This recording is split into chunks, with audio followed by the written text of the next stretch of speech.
The following program contains views that are not those of WVTC, iNetworks Communications, their subsidiaries, affiliates, or financial supporters.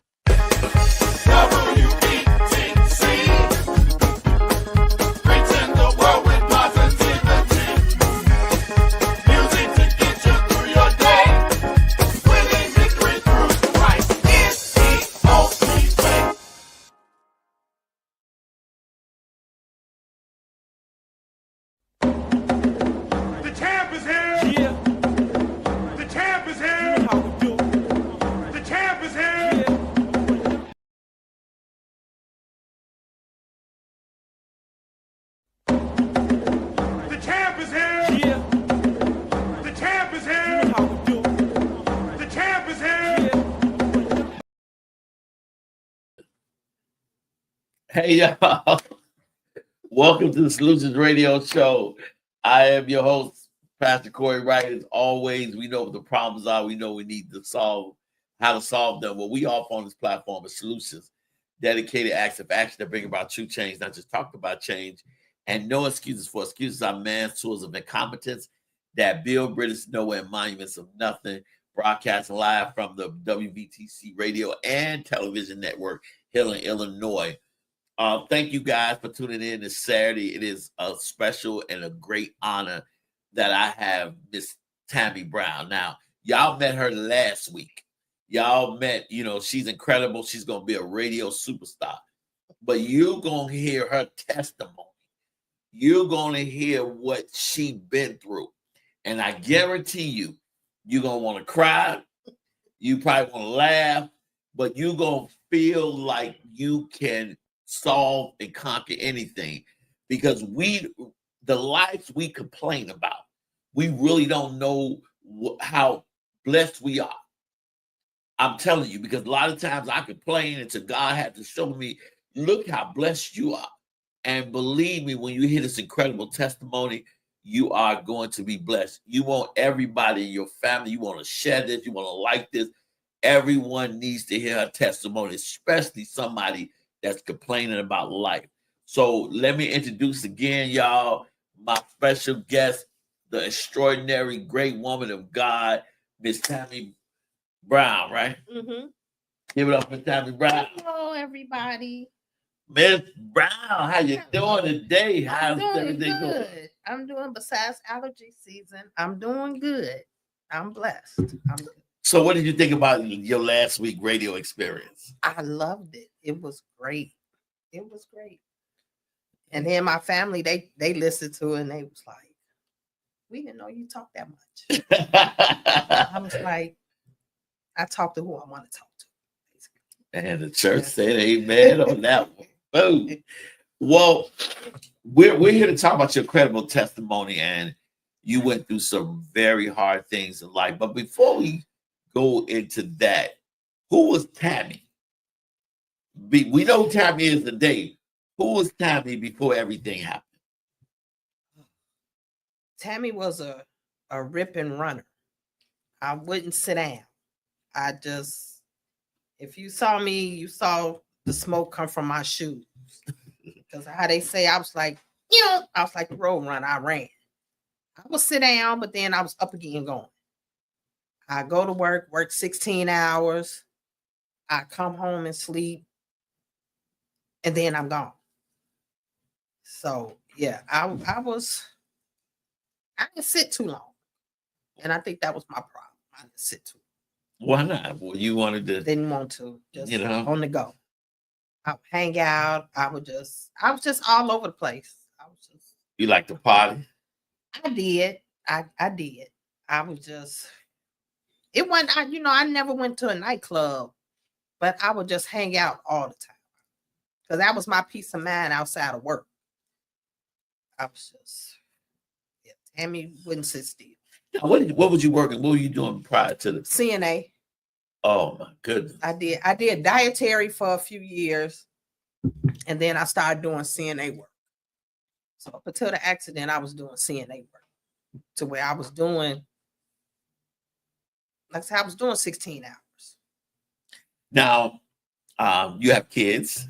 They're grown. I got 2 grown daughters. You want to say hello to them? Hi, kids. Hey, how you doing, kids? Oh, I got 2 grown girls.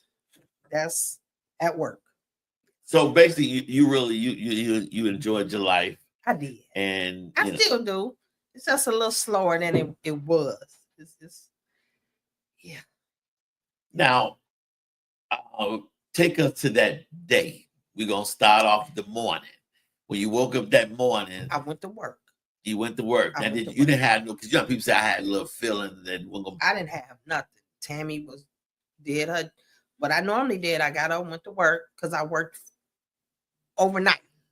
Okay. So I went home and went to bed, and I got up and I went to work that day. So I was getting ready to go. I was going to hang out for a little while. And I got mad.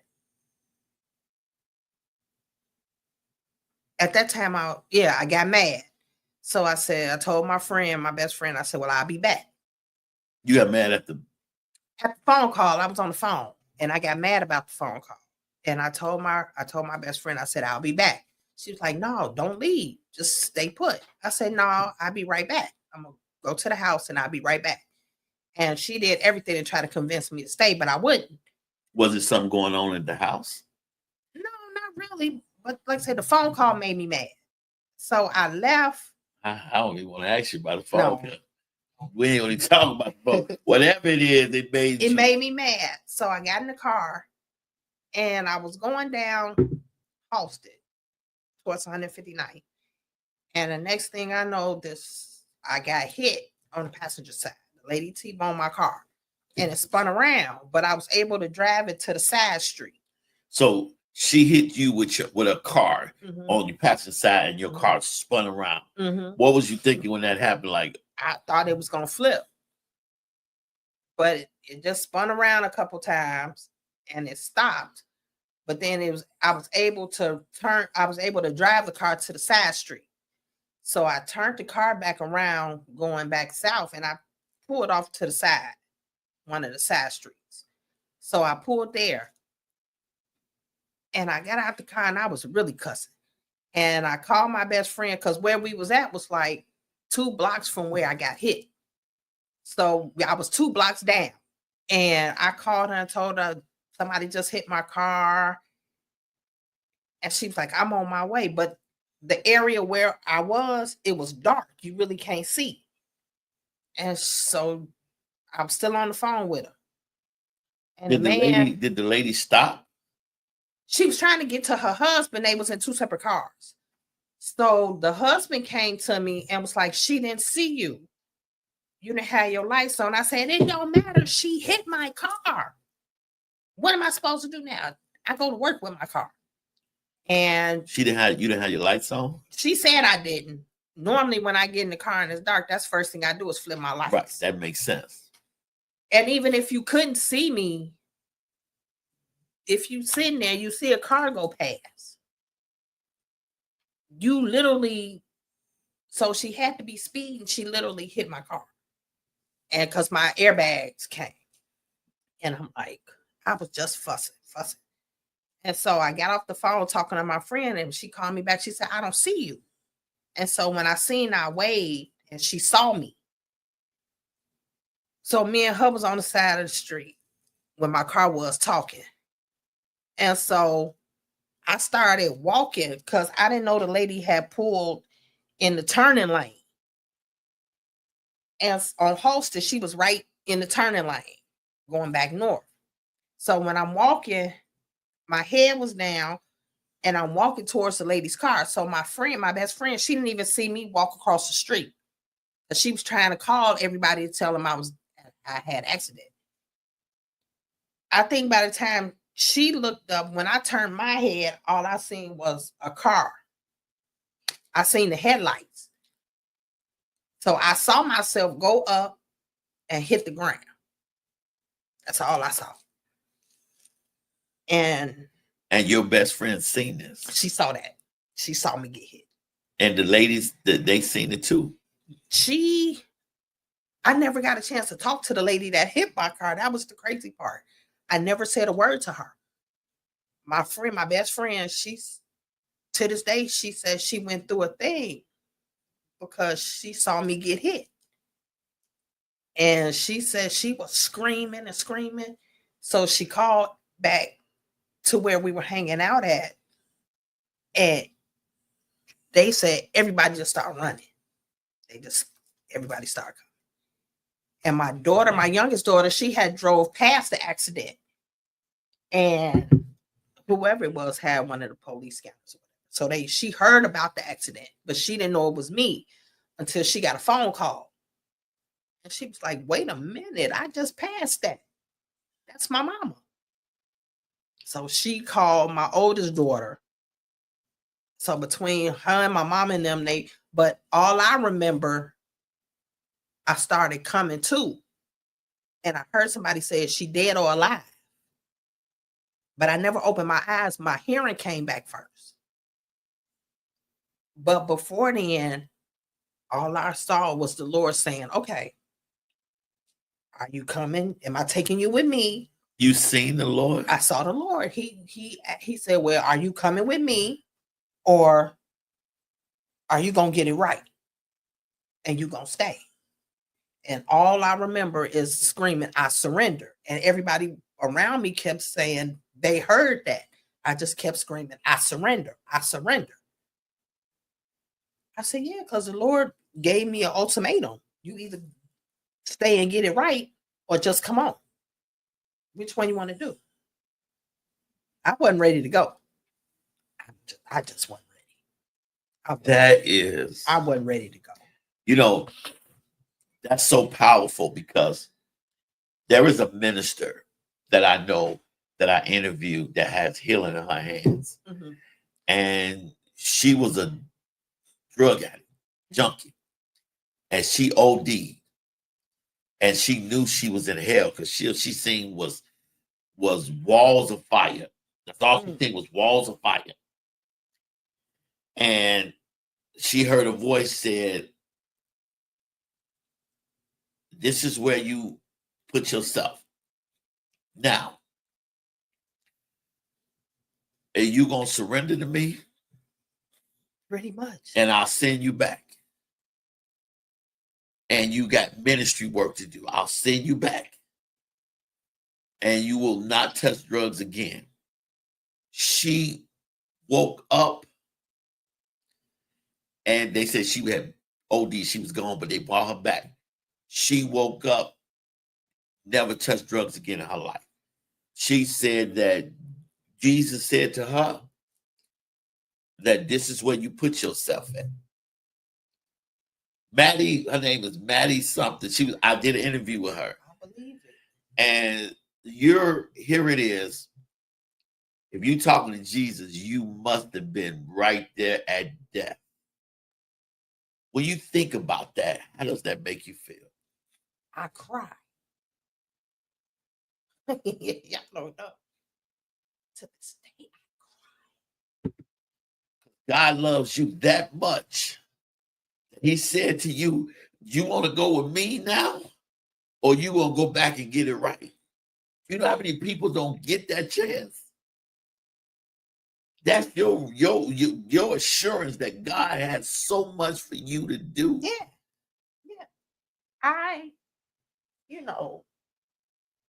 If my pelvis was broke and my leg was broken 3 places. And I know I was on my side and I was talking to people on my side. And the lady that hit me, her husband never left my side. They said he stayed there the entire time until they put me in the ambulance. And I appreciate him for that. And once they turned me on my back, everybody said I was screaming like they never heard me scream before. That's a scream they never want to hear ever. It was terrible. And the only thing I remember was, where's my phone? Go find my phone. And they was like, all you concerned about is your cell phone. You right. Because I don't know nobody's phone number. Go find my cell phone. Because my purse was strapped across me like I normally wear it. When I saw my purse, it had no straps. It was, and whoever hit me, he did it so quick.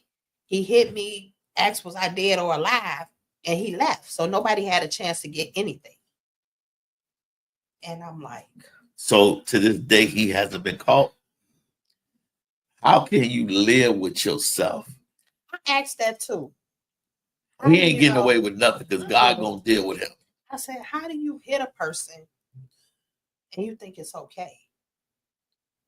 You ask if they dead or alive, and then you just leave. Because he knew he was probably That going to tell jail. me, He yeah, wasn't that right. tell me you don't Probably have, under the influence. yeah, anything. And I just, and my mom said by the time her and my kids got there, I was already in the ambulance. When they got to the scene, I was already in there. And it was just, When you was in the ambulance, what was you thinking? Why me? You know what? you know what? I couldn't even think because I was screaming from the pain. I couldn't even think. I think I didn't start. Nothing was going through my brain until I actually got put in a room. That's when everything just. I was looking around and I'm like, "Is this my life? Am I gonna walk? What's really going on?" And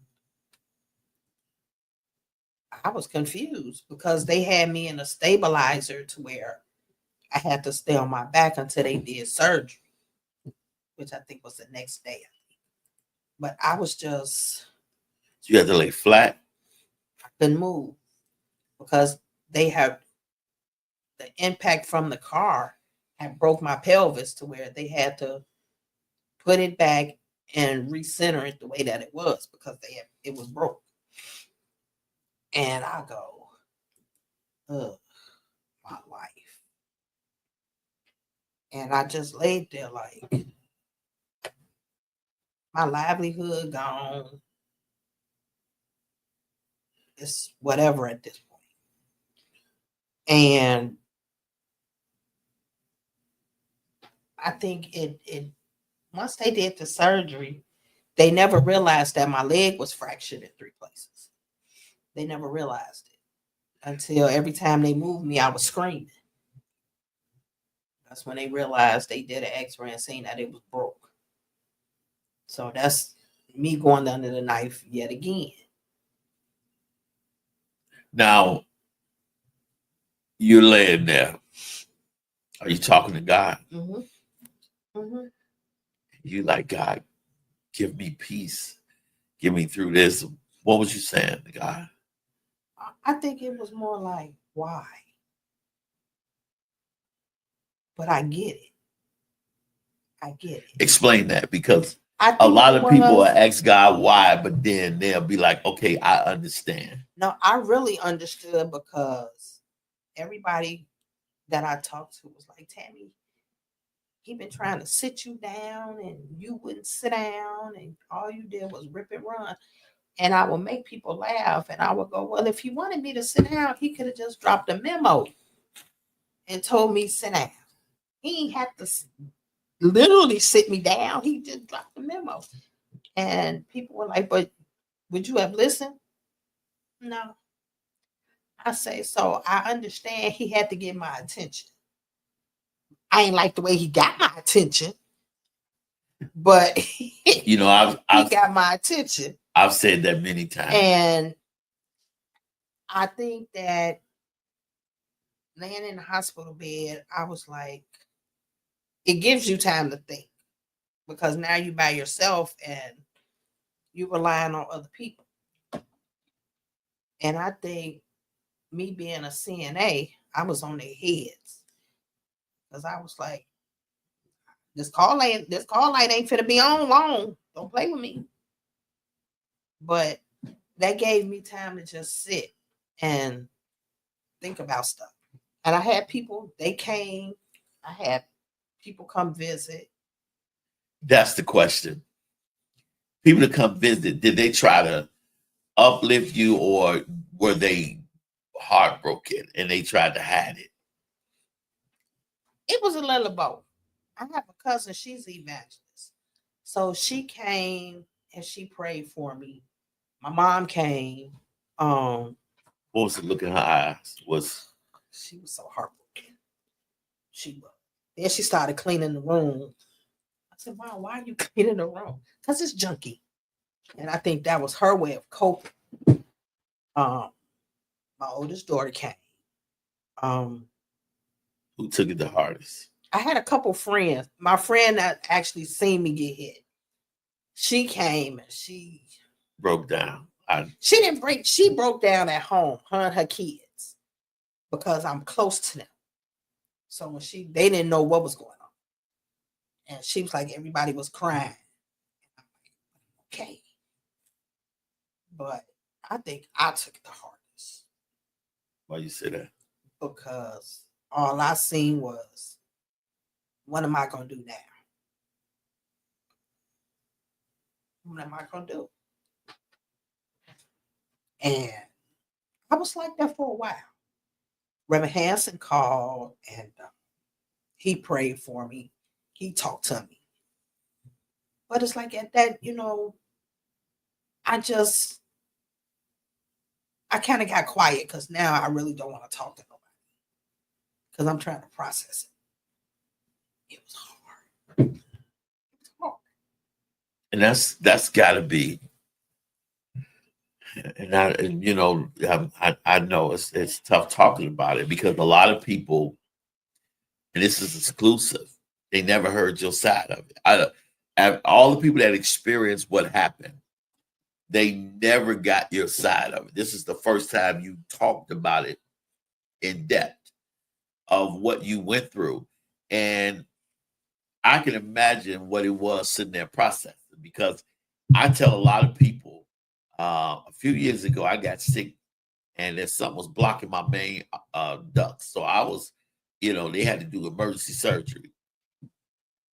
They had to get me. And this was during COVID.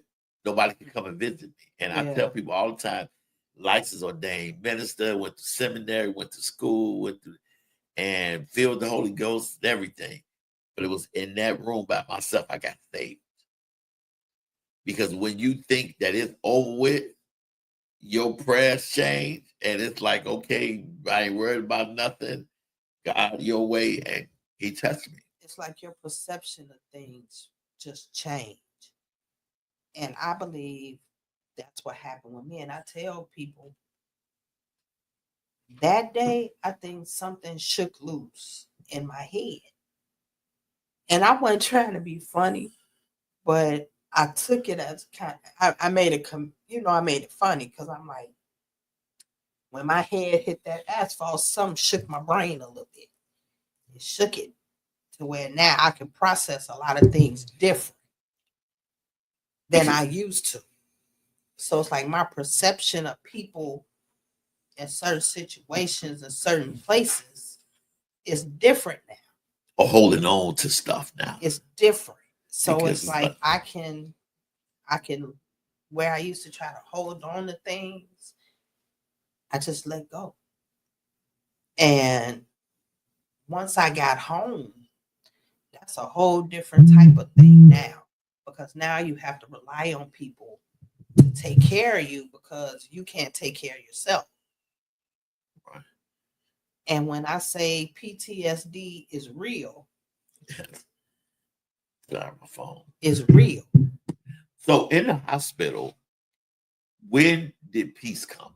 When did you? I didn't have no peace. How long you was in the hospital? I was in the hospital maybe 2 weeks.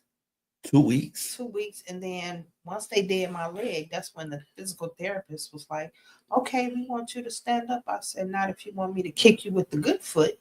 I'm not standing up. They just fixed my leg. I need you to go away. And I'm not trying to be mean about it, but I need y'all to go away. Don't touch me. Don't even talk to me at this point. And I meant that.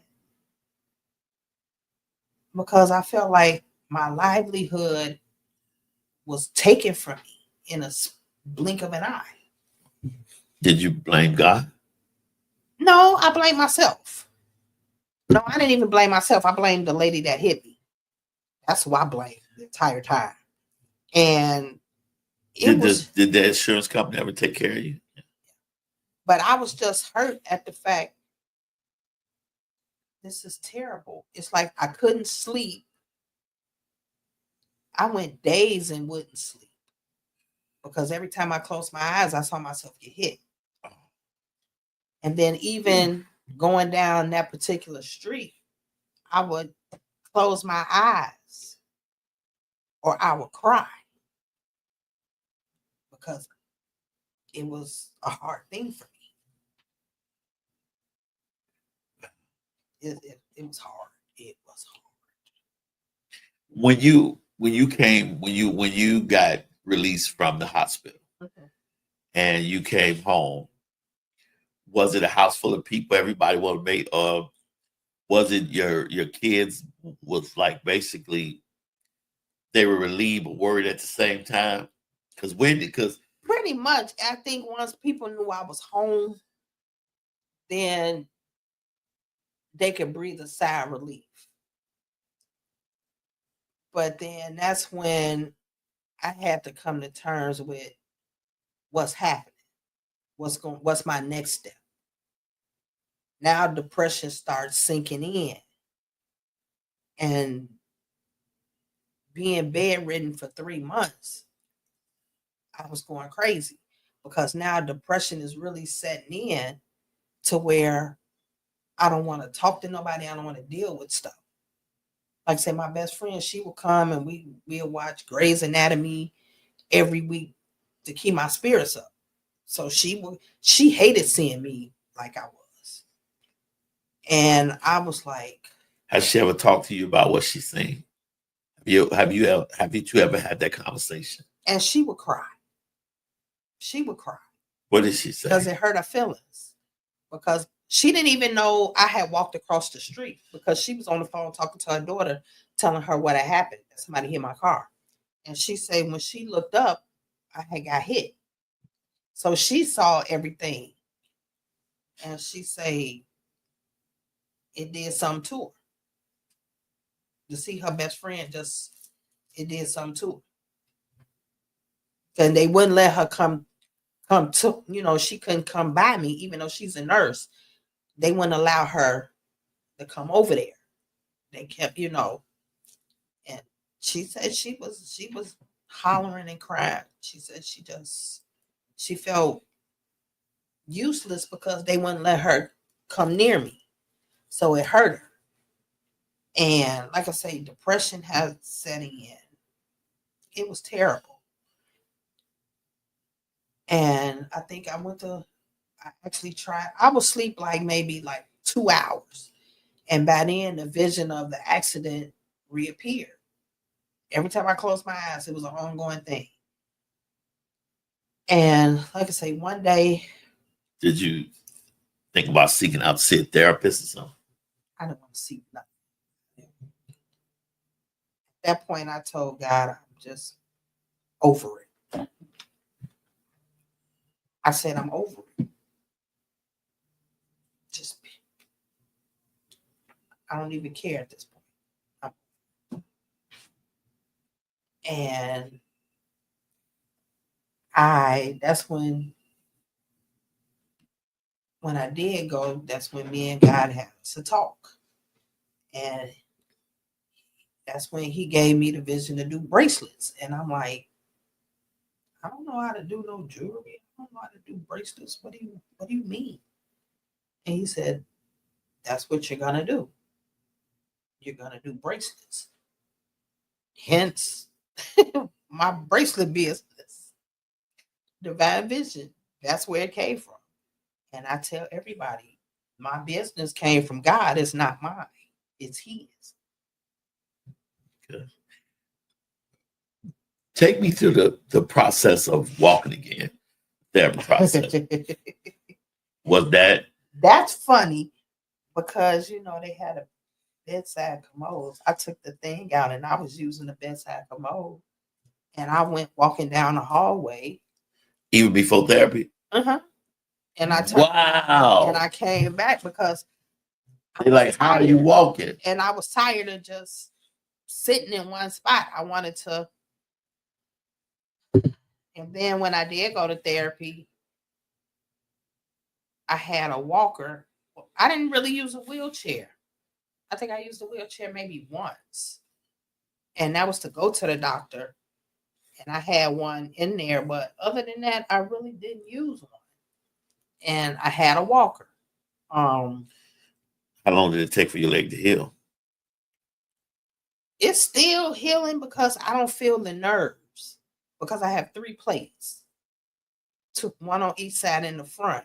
And I have screws. So really, I don't feel the nerves in this lower part here. I don't feel them. I had a walker and my grandkids would come to the house, and every time I got up to try to go like in the bedroom or whatever, my grandson would get in front and go, I got you, Grandma. And he would hold on while I walk. And even if I came out the bathroom, he'd be, okay, I got you, Grandma. Let's go. So the kids will walk with me, which was fun because it kept me smiling. Did it make you love them harder and they make them love you harder? When did they, my heartbeats. I call them my heartbeats. When did they fear succeed? Because a lot of it. Well, that's I think once they see me get up and walk, because as long as I was in that hospital bed at home, they was terrified. They was terrified. And I don't blame them. And that hurt to see your grandkids terrified. Yeah. So I was, but that's when the anger sat in because I was like, oh, I can't do nothing for myself. And I'm just angry. Because you've been so independent and so strong all your life. Now I'm angry, dependent on people. And sometimes you feel people get tired of doing for you. Yeah. Did you lash out against people? I cried. And what was their response like? We in this together? And pretty much. You know, my mom was like, you're my child. I'm going to do what I have to do. And my kids, you know, they sat there and my youngest one was like, you my mom. Whatever you need. And then she was going to work. Me and her was working together as a CNA. So she knew what to do anyway. So it's just, and then like I say, that anger set in. How did you defeat that? How did you, because you became an amazing woman of God. So it has to be a point where God hadn't said enough is enough. I think by then, like I say, that's when the bracelets, I started buying beads and stuff. And I just sat down and I just started making bracelets to ease my mind and get the anger out. Yeah. No. Oh, okay. And to get the anger out. So I just started creating. And what did it feel like for you the first time to walk normally? What was you thinking when you were walking, when you could walk and get around? Were you walking around and then were you just? I think what it was, my sister came in town. Because I wasn't even going to church. I was at home. And she said, no, we going to church. It's like, I don't want to go. And she argued me up and down, and I went anyway. And that's the first time everybody at church, even Reverend Hanson, that was the first time anybody saw me with the walker coming in church, which shocked a lot of people. Because they thought that the worst. Yeah. I thought the worst too until I went to the bone doctor and they told me, well, everything's fixed. But at the time, I thought I wasn't gonna be able to walk no more. I would just be stuck. And when you came in church, what it was like, Wow. Because I did. I watched it on TV. I watched it online. And I said, let me get back to church. And I tried to join online, but it wouldn't let me. It must have been for a reason.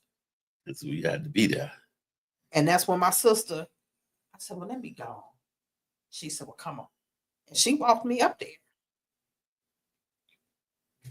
And You joined the church. we did it. And it's the fact that nobody knows what goes through your mind when that happens. It's a lot. People and make us, because a lot of people don't understand. They see somebody tragedy and they don't know what it is to be like, to be in it. That we have to be very careful and judge somebody else's pain. Exactly. Because my pain was awful. I wouldn't wish this pain. Even on my enemy, I wouldn't wish this pain. Because now you need people. But at the same time, you don't want nobody to mistreat you because you're in a certain situation. It's always the biggest fear. And that was me. I don't want to be mistreated because I can't take care of myself. Give me my clothes. I can put my own clothes on. I can't do everything else. But when I did try to start cooking, I would pull a chair up to the stove or the sink to do what I needed to do, because now I'm getting irritated laying in this bed all day to where I don't want a bed sore. So I called one of my friends that's a nurse, and she was off, and she came to look to make sure I didn't have one, because I kept screaming, I'm hurting. And at the time you have to be turned every 2 to 4 hours. And she was like, Tammy, you don't have one. That's just from where they got your stitches. I say, oh, because it's tearing me up. She said, no, you okay? So it's like, now you're walking, you cooking and everything. When does the thought of getting in the car again or even driving? that was a whole nother year. Yeah, because I tried to conquer just walking across the street to the corner store. but you had to get to the doctor and stuff. Somebody else would drive. I couldn't do it. Did you not want to even get in the car again? I did. And I said, well, I'm going to test out crossing the street. So I walked to the corner. And I stood there for like 15 minutes. I couldn't cross the street. There wasn't no cars coming, but I just couldn't cross it. I was terrified. I turned around and went back home. How many times did you go to that corner before you could cross the street? I didn't. I didn't go back for another maybe 2-3 months, and I had to cross the street as I was going to the currency exchange. I stood there with no cars coming. I got to the middle of the street, and all of a sudden it was a car coming. I stood there and I cringed just like this. Literally, I was in the street like this, shaking. And once I saw the car go past, then I crossed the street. But it took me, I just couldn't cross. I couldn't do it. Now, when you first got back in the car, because of what happened, were you a bad side seat driver? Oh, wait a minute, watch that. Don't do that. Or did you just ride with your eyes closed? I only rode with my eyes closed when I went down 159th, when I went down Halston. Because I had to pass where I was. I would close my eyes or I'll cry. And it took me a long time to get to the point to where I can drive. Because now it was grandparents' day at my grandkids' school. And I'm like, Jesus. I dropped my mom off. And I said, okay, Ma, I'm going and I'll be back. She said, okay. Getting on the expressway, I prayed the entire time, like, Lord, just take the wheel because I'm terrified. But I did what I had to do to be in my grandkids' school. And then I went back. As soon as I got back to my mom, I got out the driver's seat. I said, no, I'm good. You can drive. It's like I tell some people can jump, they can do it differently. You might can snap back. Mine was a process. It was a process. Have you ever stepped foot outside that spot that you were at, stood there? No. But I sometimes I just look and I just go, Lord, thank you. Thank you. That's all I can say. Just thank you. Now, when people have an encounter with Jesus, they're an apostle. You know, that's the office of apostle when you have an encounter with Jesus. Have your life changed spiritually? Do you see stuff that you don't see? Do you have a spiritual awareness that wasn't there? Talk about that. You know how they say sometimes, you be getting ready to go somewhere, do something, and the Holy Spirit is telling you, no, you're not going. And you sit there and you fight with the Holy Spirit, like, but I want to go. And they be like, no. And then I might get a phone call. Girl, you lucky you didn't go such place because they started fighting. They was arguing. And I'm like, huh? Yeah, you lucky you stayed at home. Okay. Or I have this to where, and I always say people could be talking about me. I might not know it that y'all talking about me, but God shows me that y'all talking about me in a not so friendly way. I might not confront you, but I act accordingly when I come around you. Because I know what you said about me. Because God shows me what you said about me. And I might not say nothing, but somebody I know that you said it to will come tell me what you said. And it be exactly what I saw. Now you're able to see people's spirit. Mm-hmm. Were you afraid of that, or that was after? Because that's when you had your encounter with Jesus. Did you? Was that terrifying that you could see people for who they are? For who they are, you could see the spirit in them. Yeah. Yeah. But you know what? I was able to do that beforehand. Accident, because, like I said, I had an ex-husband, and I didn't realize I used to tell him, you Satan in human form. Literally, you're Satan. And to be transparent, I tried to commit suicide at one time because of this person. Wow.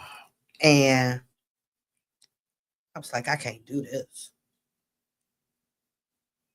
And he came to the house one time, and I just happened to be standing on the porch. And I was like, Lord, just show me his true face. And when he turned and looked at me, Satan's face appeared on his. Wow. I said, you know what? Please don't come back. And I went back in the house. And I told my mom, she was like, I told you something about him. It wasn't right. He wasn't right. But to know that Satan can appear on people to let you know, Wow. sometimes, you tell people that people look at you kind of weird, like, yeah, right. Wow. I know what I saw. Like they always say, be careful what you pray for. I asked the Lord to show me his true colors, and that's what he showed me. That's an image I'll never forget. That's like burned in my brain. Now you've seen good images on people. You've seen you good because when I met you, when I see you face to face, you really relay some amazing things to me about myself. So I'm like, wow, okay. And I appreciate that.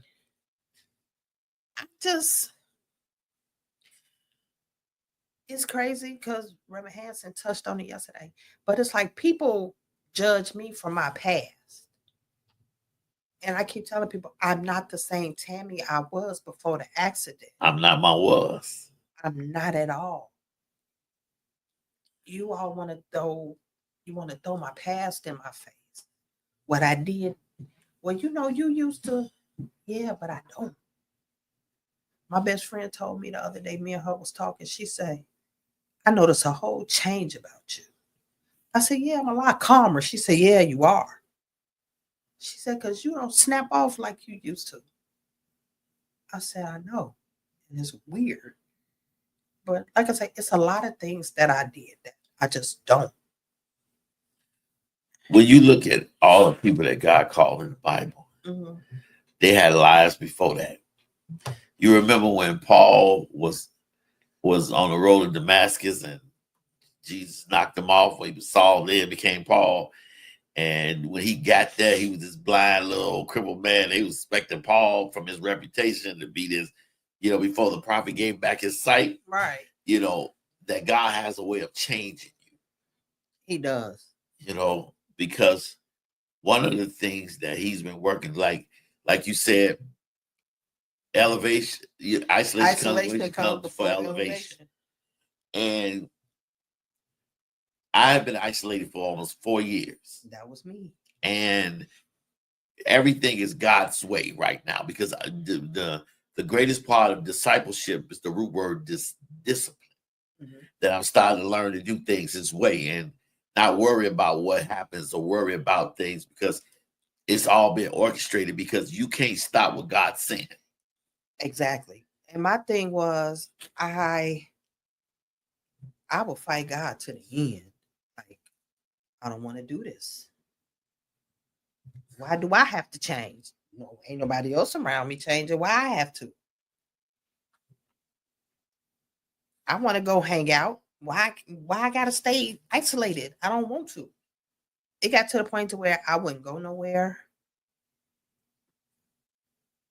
I would just create. I would just get my beads and I just start creating. I don't want to talk to nobody. I wouldn't go nowhere.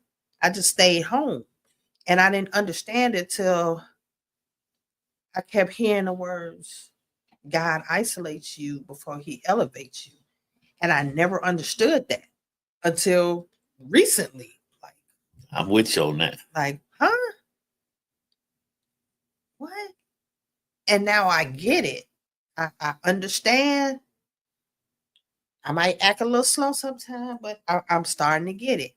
And like I tell people, I have to get my relationship right with God first before I do anything. I just can't jump out here. I just can't. I mean, now, what was your self-esteem like? Because I figured before the accident, you thought you were a very attractive woman. What happened after that? Now I'm at. So you guys know, I have no questions. This is all what the Holy Spirit has me asking her. My self-esteem was great.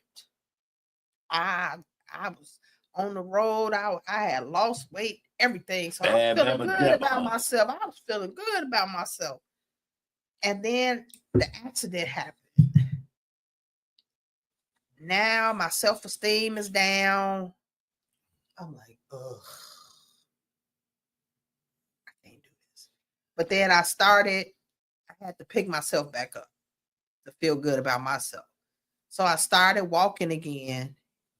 And by then, now all of a sudden, I had a foot doctor say, well, no, you got to stop walking because the tendon will pop out. What? She had me to try to order a boot. I'm not wearing that. And I didn't. I just started back walking again, trying to get my health back together. And I'm like, I don't have time for this. I just don't. I don't have time for this. But then I was diagnosed with breast cancer. And Was this after the accident? this was like recently, maybe like a month ago. Went back cancer free. And I never understood how. You God, you understand. I'm telling God you got the you. honest truth. I never understood how. But my thing is, people need to humble themselves. And I think that's what taught me being in the accident and being in the situation that I've been in. Humble yourself. You're not perfect to where God can't humble you. I get it. I had to take several seats. And so me and my sister. That's powerful. That is so powerful. Because God has a way of humbling you. You don't want God to whoop you. A lot of people are like, I'm going to do it. I'm going to do the way. Okay. God has a way of humbling you. And when you humble, believe he humbles you. That humble pie don't taste good. It don't. It don't. Believe me, I know. Because he put a little crow in it. And you have to. And you got to eat it. And I know it tickled me because my sister, we went somewhere and Andrea, people don't understand. Andrea, that's my god sister, but that's my sister. We went somewhere and she was introducing me and somebody asked her who I was. And she looked at me and I looked at her. I said, you forgot my name? She said, no. She told the lady, oh, this is my walking miracle. This is my sister. Apostle Tammy. And I said, what did you just say? She said, walking miracle. I said, well, I guess so. And so I went to therapy and they give you these canes. So they gave me a cane. I said, I'm not using that. I wound up going to Walgreens or CVS, getting the cane that I want because I like purple. Okay. So I went and found a purple and silver cane. It's in my car. I use it when I have to. I'd rather have it and don't need it. I mean, because you walk up these stairs like no problem. Yeah, it'd be problems. But like I say, you saw me, I got out the car, I had lost my balance. And that happens, with my leg. I lose my balance from time to time. But like I say, people don't understand when God put you in certain situations or he's whooping your tail, people still have the nerve to have an attitude at people. You got to talk about that. Ooh, that is so How good. dare you have an attitude when God is correcting you? How dare you? Did he let you know I could take you down? Yeah. Oh, he took me down. You're right. Do you want me to take you down? At least I know you got it right. I'm here for you. I'm here right now. Let you get it. Make sure you get it right. Or are you going to go back and get it right? And that's what I and it was crazy because people, like I said, people was around me and say all they seen was my hands thrown up. I surrender. I surrender. I surrender. And I said, yeah, God was talking to me. I wasn't ready to go. Makes you understand Jonah a little bit more. Yeah. I said, I wasn't ready to go. And I surrender. So now I'm finna get it right. I got to do what Tammy has to do for herself. I can give you all the advice, all the help, my opinion, whatever. Get in your word. Y'all don't know what I do behind closed doors. I read my word. I watch Bible class. I read my word. If I can't get to church, I watch it. But I try my best to get to church on Sundays.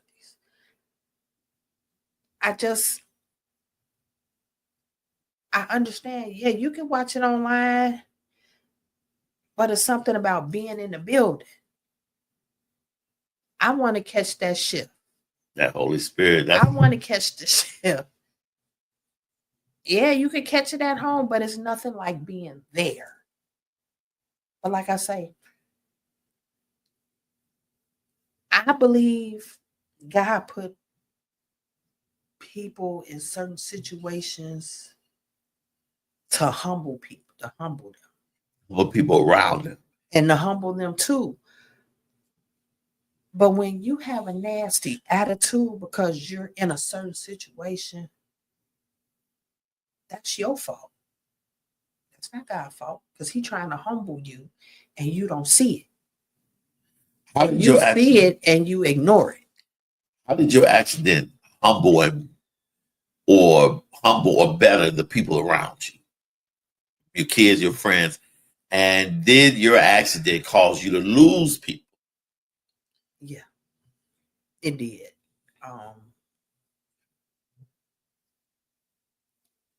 And I say, if I lost people, they weren't friends of mine in the first place.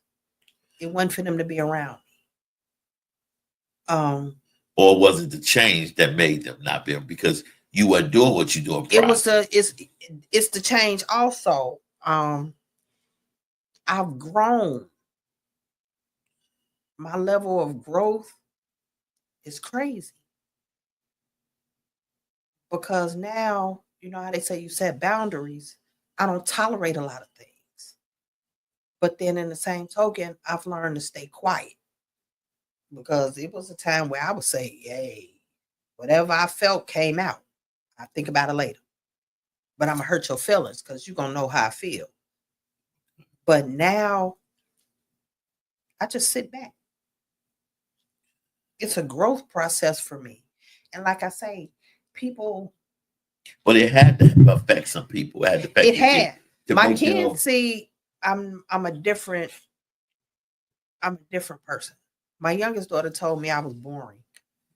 I said, you be okay.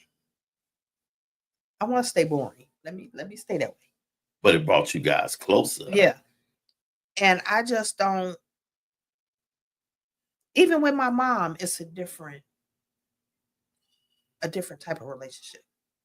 Because it almost losing you. She basically like, I can't. I don't have any time to waste. Yeah. So it's like me and my mom's relationship is better. Because now when I come to church, I slide up there and get behind her, let her know I'm at church. And she'll smile. Which one is your mom? Mother Wilson, the shortest one on the mother's board. Mother Wilson is your mother? Uh-huh. I always hug her and say, hey. And then Miss Liddell, that's my auntie. So you got Aunt Kathy and then you got my mama. Mother Wilson. Because they come to the press service at 9 a.m. That's my mama. And it was a big shift. I'm talking about God's major move. That's my mama, Mother Wilson. So yeah, yeah. And me and her, we had a rough relationship. But it's a lot better.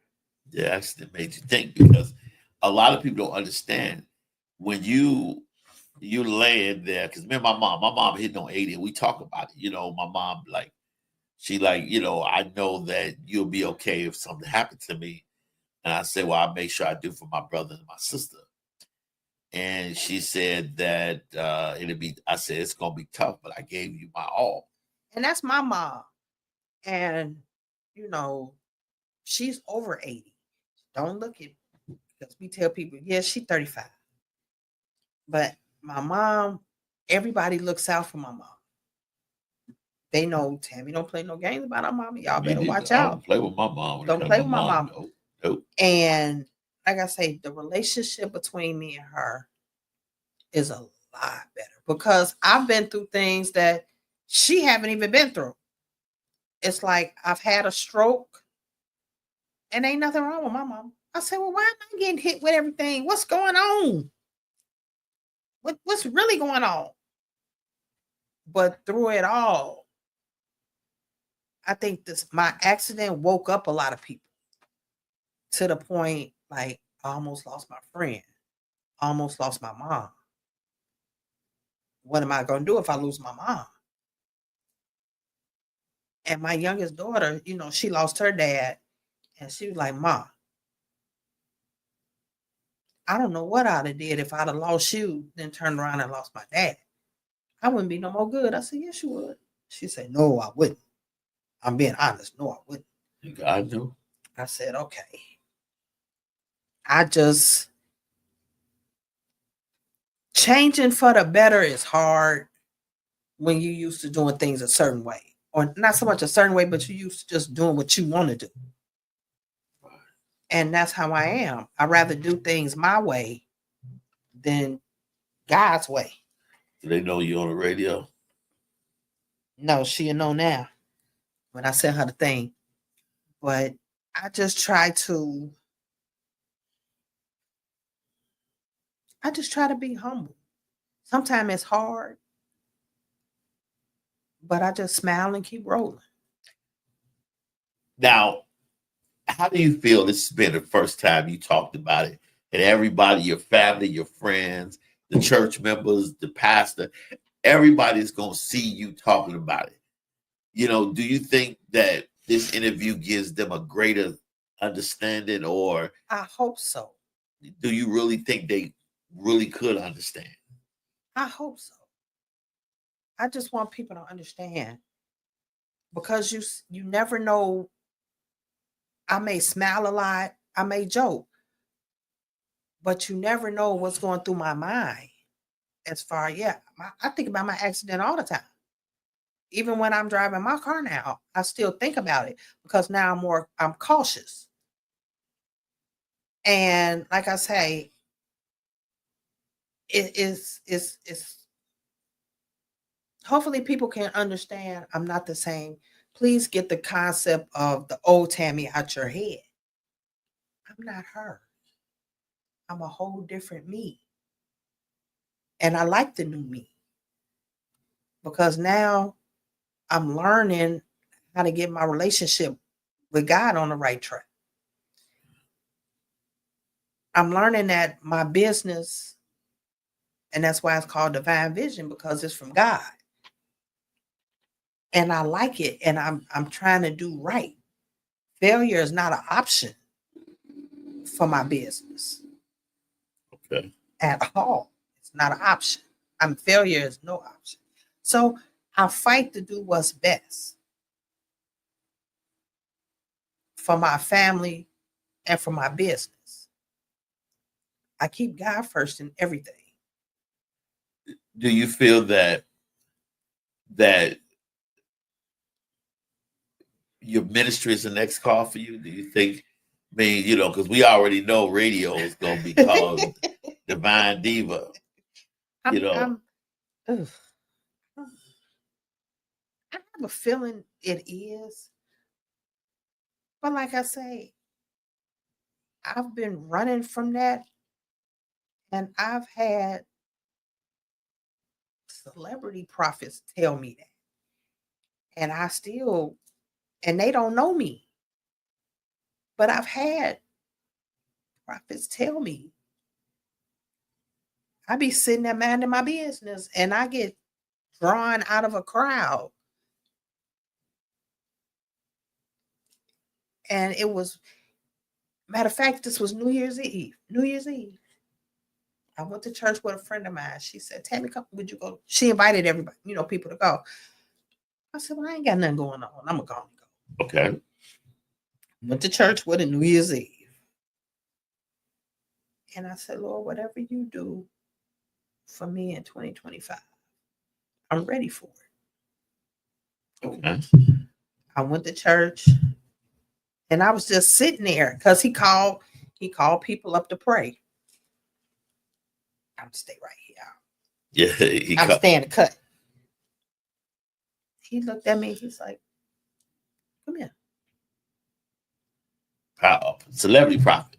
And he whispered, no, this was just my friend's Her minister is a prophet, but Okay. he whispered in my ear, and he say, "You're being called for something powerful. Your ministry will be powerful." I'm like, why do people keep telling me this? I don't want nobody's life in my hands. I barely be wanting my life in my hands. What is y'all doing? That's a big calling. And I think, and I just, I'm gonna be honest. Sometimes I pray and go, Lord, I'm not ready for that. Whatever it is, whatever my purpose is, I don't know. And I sit back and I think sometimes, what is my purpose? And then people call me, Tammy, I need your advice. Well, is it to be a therapist? I don't know. I don't. And that's what scares me sometimes. That's the good thing. And I'm going to tell you why that's the good thing, because it is not by your hands that you do anything. In Romans, he said that God will give you the words to speak when it's time to speak. Because here I am, it's Sunday. I've never really, I've talked to you, speak to you, but I've never really Had a conversation with you. And here it is. And God says her. She's your guest. She has a powerful ministry in you. And put on, but she may not believe it. Don't give her out. Give her a microphone. So when I walked up to you in church, I'm like, listen, God says you got a powerful ministry in you. You're going to be powerful ready. Would you let me be my guest, my special guest? And you're like, yeah. For the show started, I said, God is going to show you something before this show. And your powerful testimony is going to bless a lot of people. But you're going to see something because you are not uncomfortable. You're not afraid. It is so natural.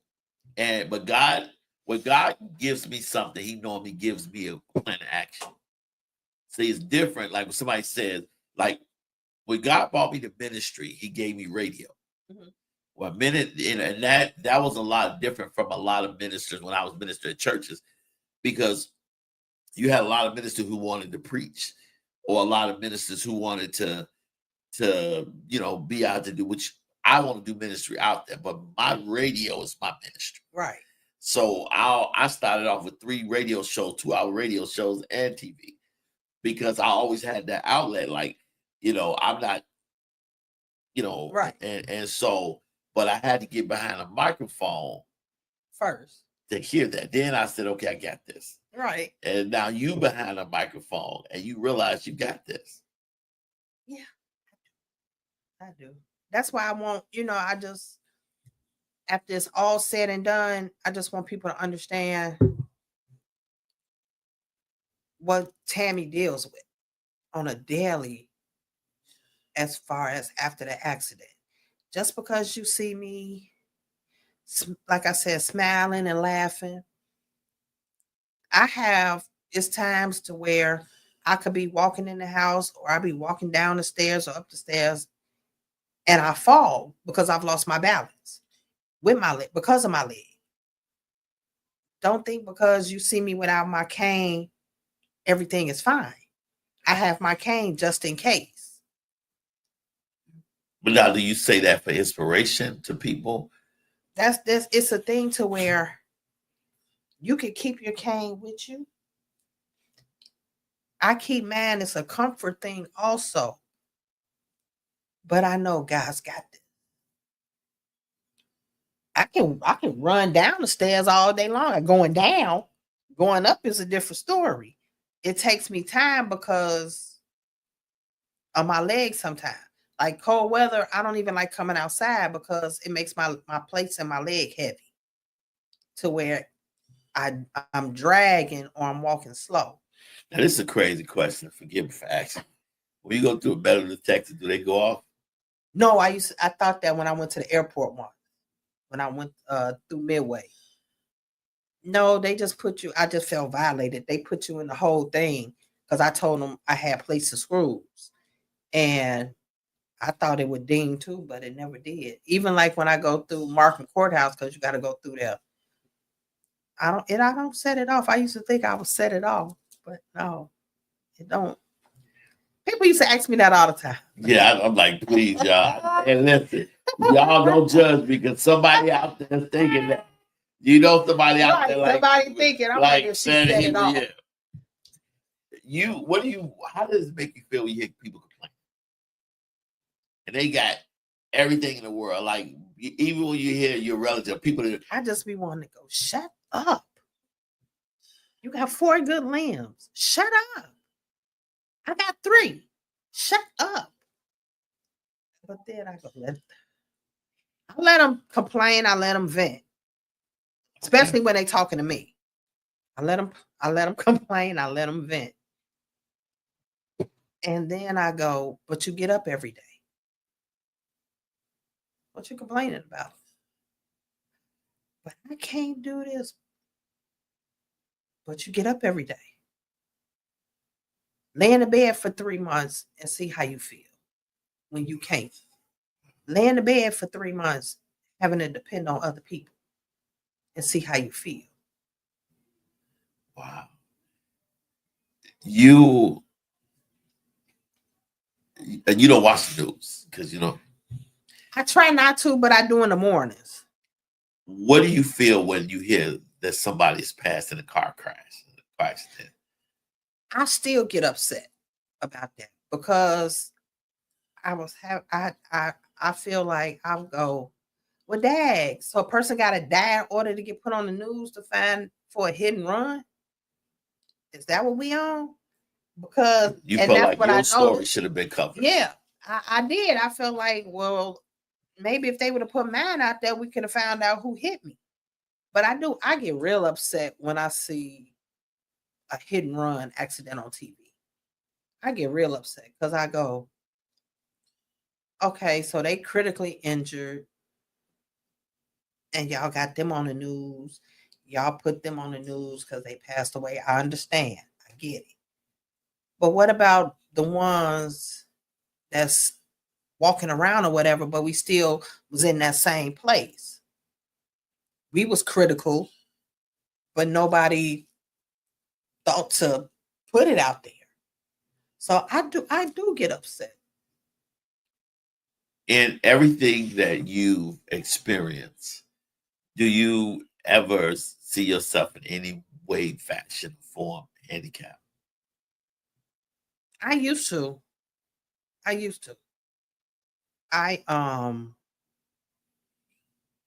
That's a good question. Yeah. Holy Spirit gave you that question. Because nobody ever asked me. I think when I first started with my walker, I was like, oh, now I'm handicapped. I can't do nothing no more. And I had to tell my Tammy, stop it, you're not handicapped. Is that when you found out the size of the fight in Tammy? Yeah. Yeah. Because I was determined to walk by myself again. How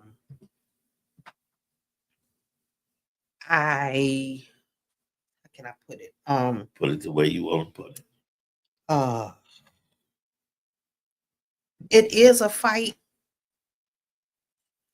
Every day it's a new fight to constantly. I say I'll never be 100%. If I can even get close to 85 or 90, I'm doing good. But yeah, every day it's a constant fight.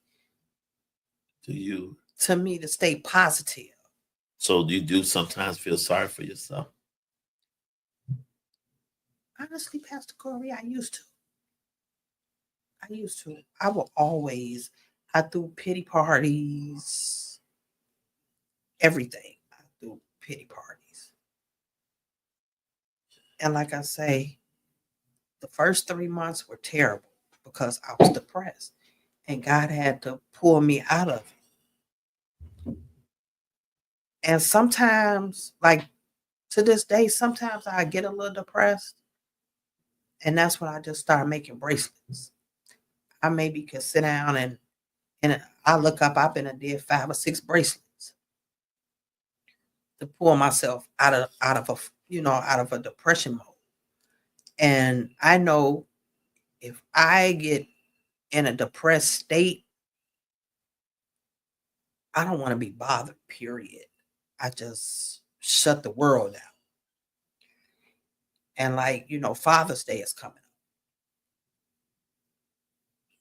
After my dad passed, I really didn't be bothered with Father's Day. And I'm still like that. But I try to make people around me their Father's Day special. But me, myself, I don't too much. I can't really handle it.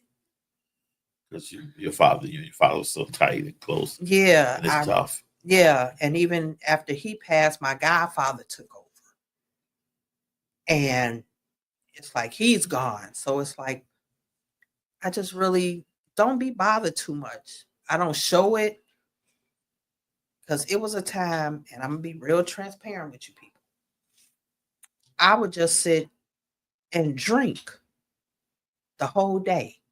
I would get by myself and just drink to ignore it, to just get past the day.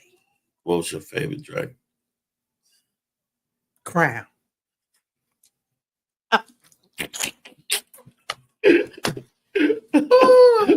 I thought you were going to say something good. You got to my Crown Royal. Well, they got the flavors. So I could deal with the flavors. Now, you just said something like shake it back there. But then now it's like, stop the hard liquor. I might get a bottle of wine, which is fine for me. But the hard liquor, I think that's when I started losing friends. When I stopped drinking. And my best friend, the one that seen me get hit, she understands.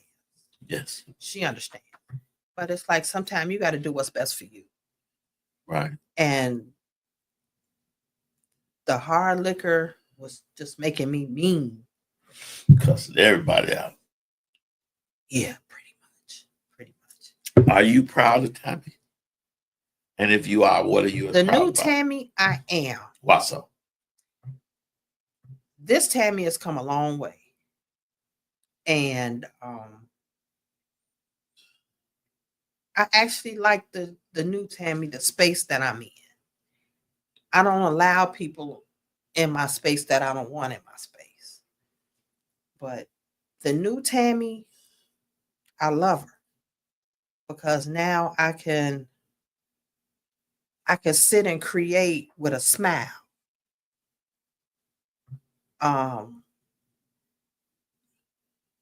Like I say, I look at my logo, I look at my bracelets that I have, even on other people, and it makes me happy. Because my birthday June the 16th, just to let you know. I got you. That's the senseless You plug. have a Divine Vision bracelet, you all. You have. And if you somebody wanted to buy one from you, this is that plug. Where do they contact? They can always go through social media. Everybody mostly has social media. You can go on my Facebook page for Tammy Brown. Spell your name. TAMMYE Brown. Or you can go through my business page, Divine Vision Custom Art Bracelets. And it's the same for Instagram. My granddaughters, they do my videos for TikTok because and my daughter, she does my videos too for TikTok. But you can find me under Tammy Brown on TikTok for all the ones that's on TikTok. I realized that crafting makes Tammy happy. I really, and it's weird, but I will go in Hobby Lobby, and it's bad when people in Hobby Lobby see you in the store and go, "Hey, you back again?" The craft store is like Toys R Us to me, a candy store, because I enjoy what I do. Okay. And nobody could take that away from me. Now, everything that you've been through, you found love. Mm-hmm. You got married recently. Mm-hmm. Did you ever think that you would find love? Were you worried about being a burden on somebody? Were you worried about somebody loving you? Because you're a very beautiful lady. I think what it was when it's like you got so much baggage. Do you want to put that baggage on a person? And that's me. It's like, God, I got so much baggage. Do I really want to burden somebody with my baggage? It's like just my traumas. That's so important. And I have to get past my traumas. Like I said, it took me 4 years to heal. Within the isolation, I had to heal my heart, my mindset from anger. Let's just put it out there, hate, evil. It's like I had to get through all that. And being around people was something I just didn't want to do. I wanted to just get my mind right before I even tried to interact with people. And I told God, please don't bring nobody to me. Okay. Because I'm not ready. And I don't want to mess nobody's life up until I'm healed. And that's what he did. It's like, how did you meet this guy? How did you guys meet? Did you walk past? He like, woo? No. Ooh. Because I'm sure he had to work. It wasn't easy. He had to work a little bit. Yeah. Because it's like when you're not looking for it, that's when it happens. And I'm one of them. I didn't even want to be in a relationship. I was over it. But when God sends somebody that you click with, I told him everything that was going on with me, what I'm dealing with, and he understood. It's like his wife passed. So he was, I don't knock nobody because I have a husband that passed away also. Okay. So it's like, I get it. When you're ready, cool. I don't force nobody to be with me because I did that once and it didn't turn out right. I learned. Force somebody to be with you. Yeah, you're going to be with me or nothing. It wasn't no type of. We hope you ain't no stalking that. No stalking. Ooh, no.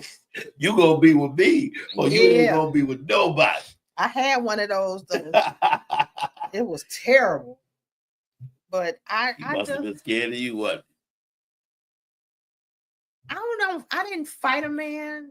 I think it was more my words and my facial expressions. It's like people say, I wear my expressions on my face. And I do. I could be in a good mood and I could just have this. I'd be like, what's wrong with you? Nothing. Why you look like that? Look like what? And my mother asked me that and I never understood. And I still don't. But it's just, I'm in a. So he deals with your mood swings good. The good thing, I don't have those anymore. Okay. I don't have them at all. And I think that's a great thing because I had them bad. I'd be smiling at you one time, next minute I cuss you out. Because he looks like he know how to shift your spirit. And that's the important thing that I always say to people. It doesn't make a difference how beautiful you are. What do you have to offer? Can somebody shift your spirit? Because if your spirit nasty, out of that bad spot and bring you to a good spot. If your spirit is nasty, they gonna let you know, I can't be with you. Your spirit. They ain't gonna even tell you about your spirit. They just gonna be like, you just not gonna hear from them no more. That's just it. Now let's go to a dark place in this interview. Okay. If that person that hit you was listening Mhm. to this show, what would you tell them? About my dark place? What would you tell them? Like today, Mhm. the person that hit you is listening. Mhm. If he was listening, Mhm. what would you say to him today?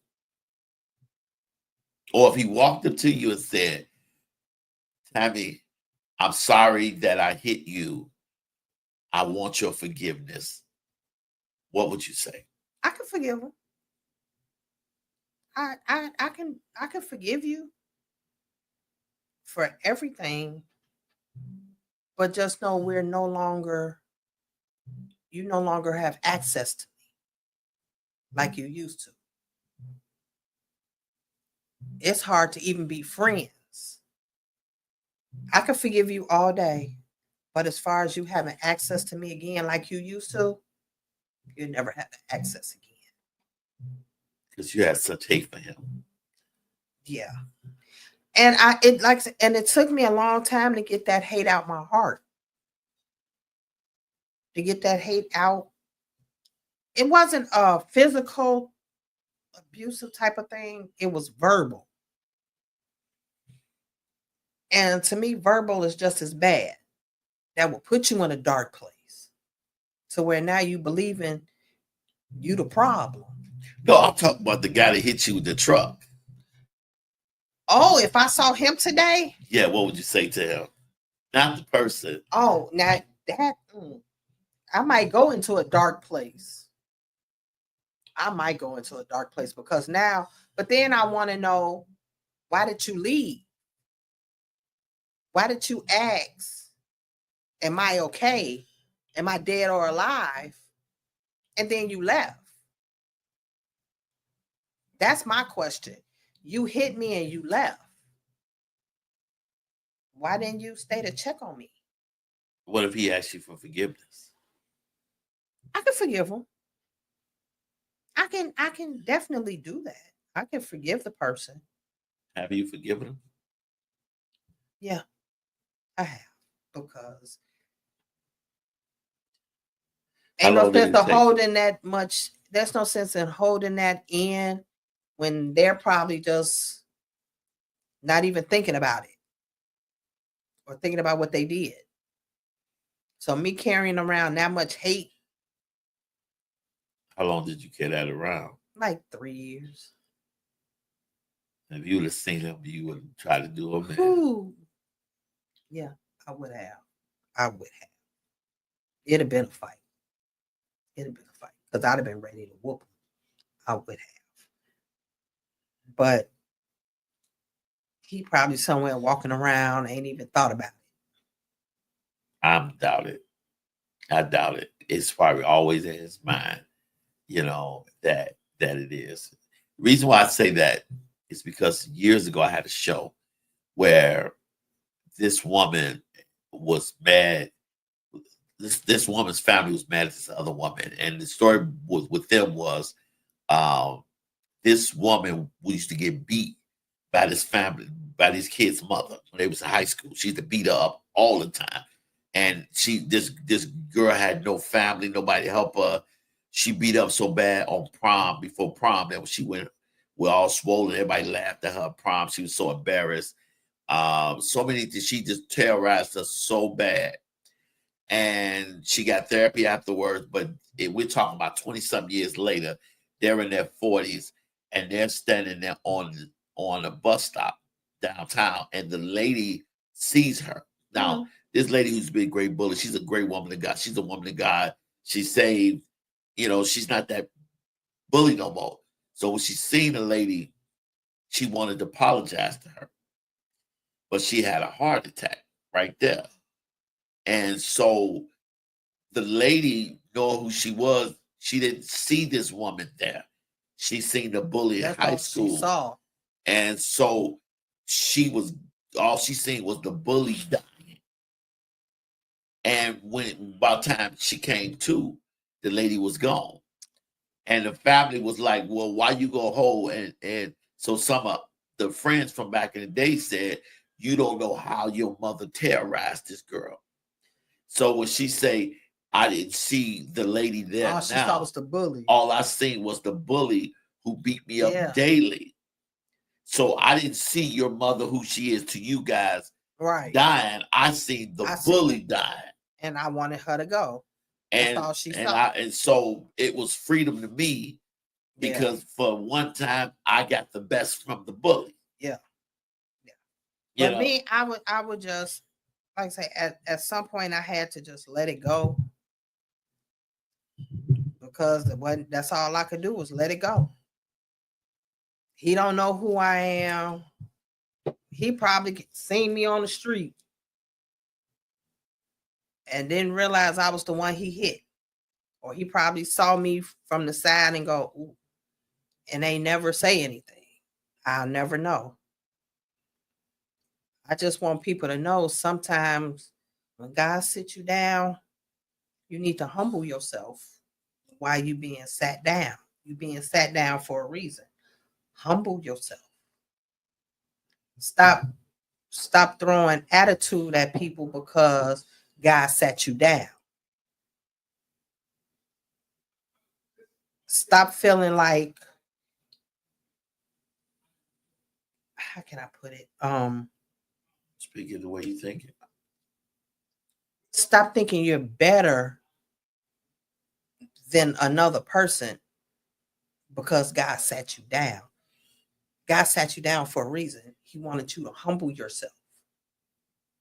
And even after you get out the situation that you're in, continue to humble yourself, because he could put you right back in that situation that you were in and that you were dealing with before, until you humble yourself. I had to learn to be humble because I don't want to get sat back down. Because if I get sat back down again, there's no guarantee that I'm coming back. That's going to be, I told you you had a choice. Now you don't have a choice. It's let's go. I don't want that for myself. And I don't want to put my family around. I don't want to put them through that. So I'd rather do what I'm supposed to and humble myself. Have you thanked your family and the people around you that have been there? Mm-hmm. You know? Mm-hmm. What did you say? I thanked everybody. And if I didn't thank y'all, I'm telling y'all now. I thanked everybody from the bottom of my heart that was there for me. From the time I laid in the hospital bed all the way up until I recuperated, through the whole time. I thanked everybody. If I didn't thank you, I'm thanking you now. Thank you. For the prayers, the messages, everything. The love and support, I thank. I thank you. Because without the prayers and the help, where would I be? The same Tammy. Your best friend, what does she mean to you? She's so funny. All the way been there. He's so funny. I love her. We don't talk every day, but when we do talk, she checks on me. I check on her. Do you try to avert the accident, all of your conversations? We don't even talk about it, because if I say something about it, or somebody will bring it up and we're together and somebody will bring it up, she go, I don't want to talk about it. And she'll tell you in a minute she don't want to talk about it because it hurt her. It hurt her. It was her and her kids. She went through a thing. She went through to see me get hit, and she couldn't do nothing about it. It hurt her.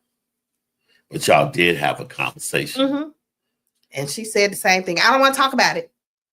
But you said you have to talk about it because we did. We got to get it out. Yeah, we did. Was it very emotional? Yeah. Because,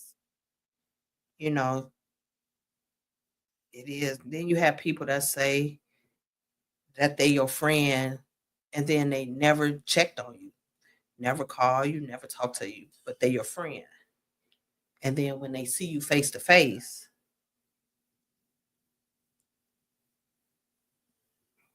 they feel bad, but yet you still continue the same action.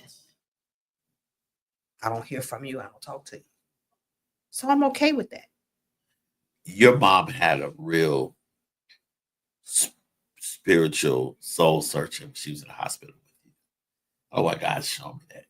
Y'all had a conversation where seeing you hurt hit her hard, whereas it's like she was in a way saying she could have done things better, or things like you guys mended a lot of old, like you. I think whatever, the bad relationship we had with each other kind of went out the window. And it was crazy because when she saw me, I had the stabilizer. That was one at a time. That was before the surgery. And I said, Ma, you want to see what they got me laying in? And she was like, nope. I don't want to see it. Why? I don't want to see it. But she just kept moving. She never would sit down. She just kept moving around. I said, why are you cleaning my room? Because it's junky. It's a hospital room. It's not junky. And I just laugh about it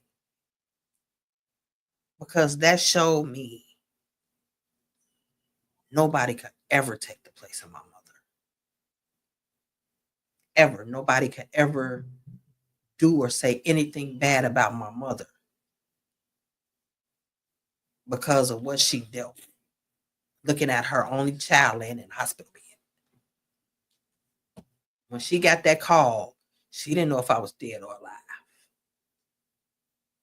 She didn't know until she got to the ambulance and seen me in there screaming. She didn't know. My kids didn't know. Did they come to the hospital and see you, or they would let? Well, my oldest one did. My youngest one, she couldn't get to me.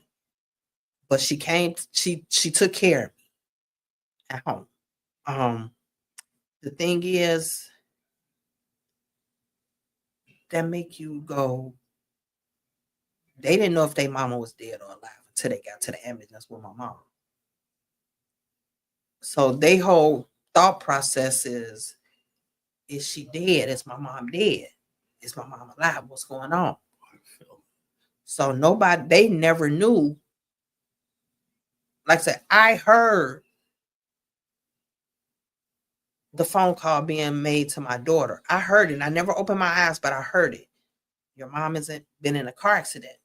She landed on the ground. My daughter heard it on the scanner, so she knew it was an accident, but she didn't know it was me. She didn't know it was her mom. So to have go through their head, is my mom dead? Is she alive? That hurts you. What's going on? And I think what went through my mind was, am I paralyzed? What am I going to do? I don't want to be a burden because now I can't walk. But then once they fixed the leg and stuff, I still felt, until I really learned how to walk by myself, I still felt like a bird. I still felt like I'm a hindrance to people. Regardless that people said, no, you okay? I still felt like a burden to people. What is the greatest takeaway you take away from this? And what is the greatest takeaway you want people to take away from this powerful? I want people to understand that your road to healing isn't an easy road. It's not an easy path. You have to go through the different stages of everything. Your emotions go through a whole lot. And I think I went through every emotion to get to the place that I am now, to get to the person that I am now. Like I said, the person I used to be, the bad person, the I don't care type of person, it's not me. you might have a conversation and I really don't want to hear it. I'll listen. That don't mean I'm learning how to care, because I always be like, well, it don't concern me. Why do I care? I can still be like that. But my situation humbled me to where I have to look at certain things different. I have to look at certain people different. My relationship with God is teaching me there are people out here that's not going to like me, and that's fine. That's your opinion. You have every right not to like me. Right.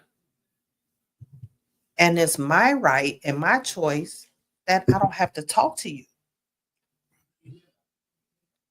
But in the same token, I'm not going to let your bad behavior and your hate and whatever else you have towards me hinder me. That's between you and God and you and your conscience. Right. Wow. I'm okay. And I'm going to continue to be okay. Wow. Getting all this off your chest.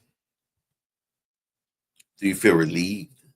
Yes. Do you feel like It's this like was something had to you didn't know, you knew this had to happen? I just And I'm didn't know honored. when. And I'm honored that you allow me to be the one that is my exclusive. Yeah, and it's because nobody has ever asked me the deep questions. You know, I could tell you how I feel, but you really don't know how I feel. And it's actually a big woosah, knowing that it's off my chest. It's off my brain. I don't have to think about it as much.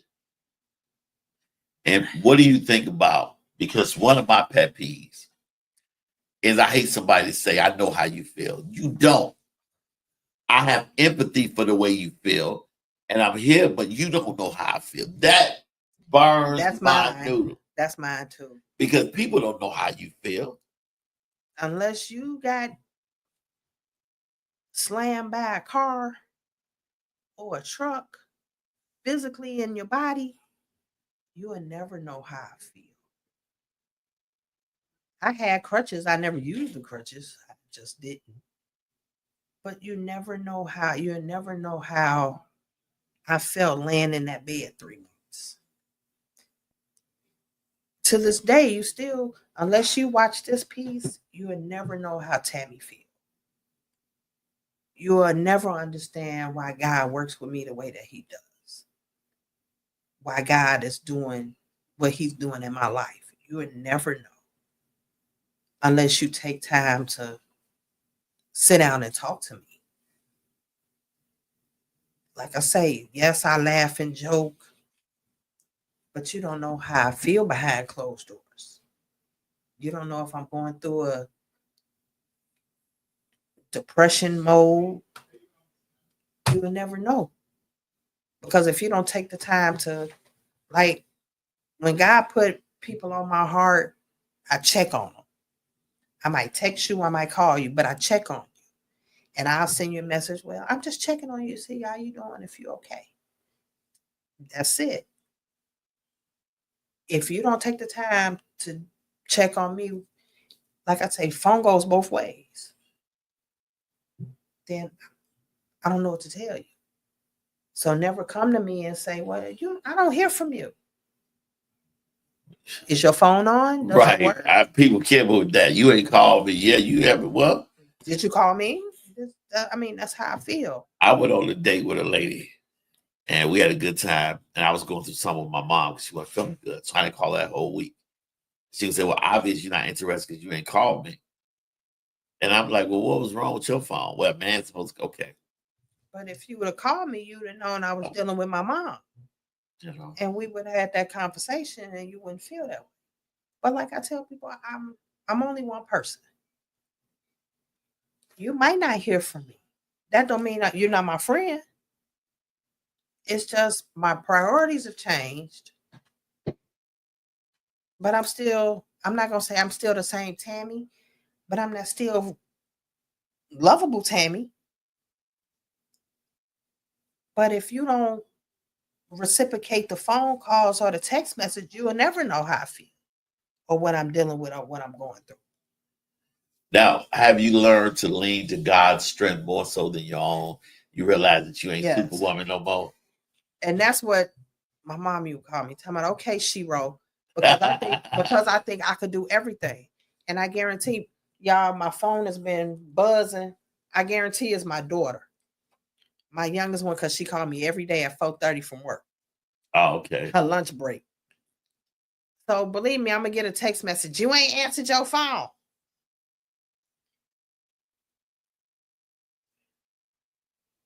I have learned that I'm not Superwoman. It bothers me because I still think I can do everything that I used to. Can you? I can. I don't rip and run the streets. The accident really put a halt to that. Well, that's, I'm not, but like physically do what you did. I try to. Knowing I can't, I try to. I still try to lift up stuff that I know I can't do. I still try. You do that dance, the boots on the ground. No, because I can't. Fans at? No, because I can't stand that song. Boom, boom, boom. That's catchy. I don't. But I can't stand it. You hear it so much, you don't even want to hear it no more. And that's me. But I try to. What you see with Tammy is what you get at this point. Have you developed something new since everything happened? Do you like, okay, I really love cooking, or I really love gardening? I cook, but I craft. If my crafting is what I do since the accident. I create since the accident. I put a bracelet together and I might not like it, and I'll take it loose. And I sit there and just look at the beads. And then all of a sudden the idea come, excuse me, and I put it together. Now, there might be some people like, how did you maintain through all this? You weren't working, and how did you maintain? And, I don't want to be the one to ask the question, but you had a lot of family and friends and people blessing you, helping you out. Did a lot of people abandon you? Social Security. I'm serious, but family they came to help me. I can't say they didn't, because I had a lot of help through this. When I was really down, when I say family came through, some friends came through during that time, I can honestly say I appreciate them. Was it some friends you were surprised that didn't? That you thought would, but didn't? Yeah, I did. I had some friends that I was like, wow. You had past tense. Mm-hmm. Okay. I was like, wow. Okay. My feelings was hurt, but then I was like, this just showed me who was there and who wasn't. Okay. Cool. And I left it alone. Wow.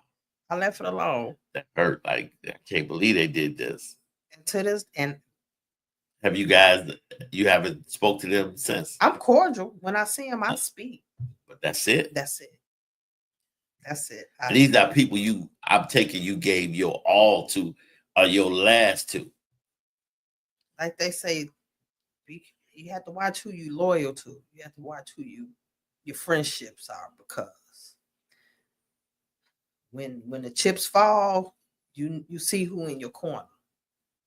That's so powerful. I was explaining to a friend of mine, somebody that blessed me with a dinner Sunday, and I was so thankful. Best fish and it wasn't because I don't get fish or I can't go buy, but person thought about me and cooked for you.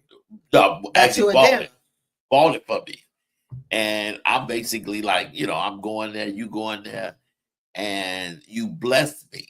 And they were looking at me like, why are you so excited about this fish?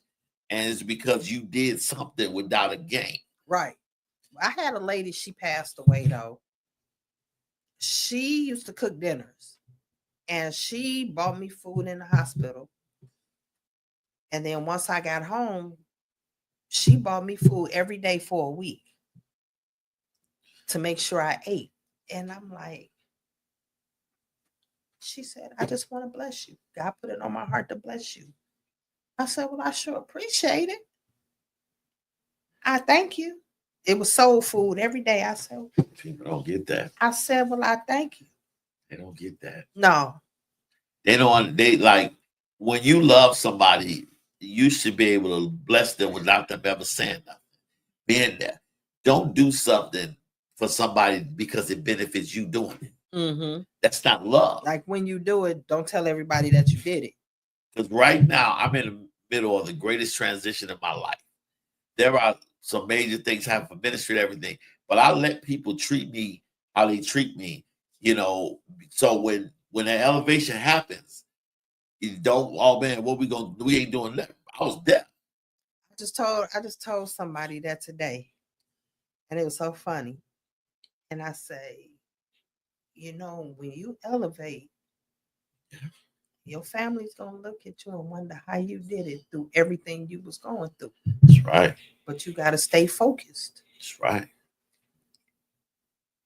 And I learned that for myself. Come on. I learned that for myself. When God isolate me or continue to put me in, Tammy, you need to be here by yourself for a minute. I get it. I can't argue with him. Can't fuss with him because I know he's taking me to a higher level that I need to be. Yes, he is.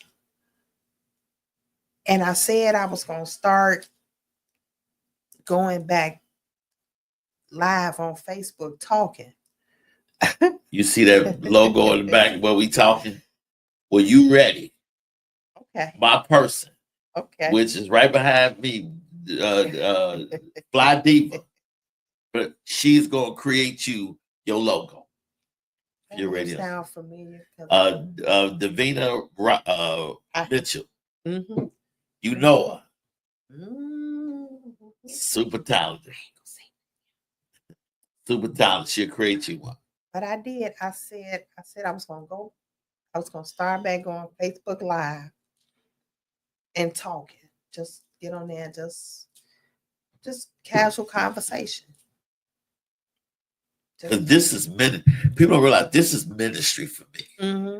This is my ministry. You can ask me questions and I can get on there and answer them and just talk to you. Right. You know, like I believe in the pulpit, I believe in the church. But we're called to make disciples to go outside the church, not sanctuary saints. You know, because I would rather teach Bibles that been here than been in a pulpit. You don't, okay, yeah, I can preach, that's fine. But I have a ministry, you know. Like I said, I'm trying to figure my purpose. I don't know. Hopefully this blesses someone that's going through. Because you seem so light now. And they don't know what to do or how to handle their situation. Maybe listening to me or, you know, get in prayer, get by yourself. God, maybe you're by yourself for a reason. God put you by yourself for a reason for you to understand he's drawing you closer to him. He wants you to be closer to him. So he needs to isolate you for you to understand. He needs you close to him because there's something he needs you to do. And you being around everybody, you constantly moving around is not helping. Draw closer to you because you got everybody in your ear. Everybody's in your ear. He needs you to hear his voice. I understand that. I get that. Every day. I get it. Do you have any regrets? I used to. But I don't anymore. Not no more. I don't have them any. I used to regret a lot of things. I always thought I was the bad person. And this happened to me because I was a bad person or whatever. But the closer I try to get to God and get my relationship right, I get I don't have any regrets of anything I did in my life. It was for a reason. And that he could take your worst, that what the devil meant for evil, he meant for good. Because believe me, Satan was trying to take me out. He tried it. I'm going to give him, he tried. Now, we got about 5 minutes left, right? Engineer, about 5 minutes left. 5 minutes. 5 minutes left. What message you want to lead the people that you want to say to them out of your heart? From my heart, I just thank everybody that has been there for me, supported my business, supported Divine Vision. I just want to thank everybody. I want to thank Pastor Corey for this because he didn't have to. I thank just Reverend Hanson for being there when I needed prayer or when I needed someone to talk to. He was there. I just thank everybody that's been in my life that helped me. I even thank the ones God took from me because he took y'all away from me for a reason. But just know your situation is not your last situation. It's not. Okay. It's not. Wow. I know you really, it's really emotional talking about it. You got through it. You did great. Thank you. Yeah. Now, next week, I don't know what my show going to be because next week is I have a birthday coming up the following weekend. But we'll see on the show on the 21st. Next week. I don't know because again, my birthday weekend, my birthday is 16th, Monday. So I don't know if it's gonna be a show, but if it's not, we're gonna do an encore of this one. But it should be because I was thinking about doing a birthday show to talk about what I've learned over the years and the things that I've been through in my life. And I probably will do that. You should. I got to think about it because, I've been through a lot in life. And but you should. That might help somebody too. Yeah.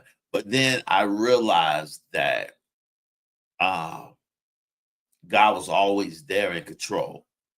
And a lot of times I used to fight to be on somebody else's something or prove my value, and I don't. Because Reverend Hanson said something, Pastor Hanson said something Sunday that blew me away when he talked about the Holy Spirit taking the form of a bird and landing on Jesus' shoulder and coming down and God speaking from heaven saying that this is my son who I'm well pleased in. And he said, when God speaks up for you, he ain't gonna whisper. You ain't gotta say a word. And I'm thankful for that. And then I was laughing because you seen me in the audience. I did. I'm like, why he sitting out there? But then Reverend Hanson, and I'm sitting in my kitchen like, yes. That's what I'm talking about. I have allergies bad. So when I take Benadryl, I'm in the pulpit nod. And I had to tell Pastor Hanson that maybe you don't know that. It's like I'm falling asleep but I can breathe. I gotta buy me some because this allergy season is terrible. Okay. Well, we got 1 minute left. Do you want to say goodbye to somebody or hello to somebody? Y'all if I can help one person today from what I've been through, you'll be okay. You'll make it. And I'll take 1 minute to make my last commentary. This blessed me so much because, what do we have to complain about? We always talking about how bad life can be, but then we really don't know how bad life can be until life started to become bad. And I realized that God had me all the way through.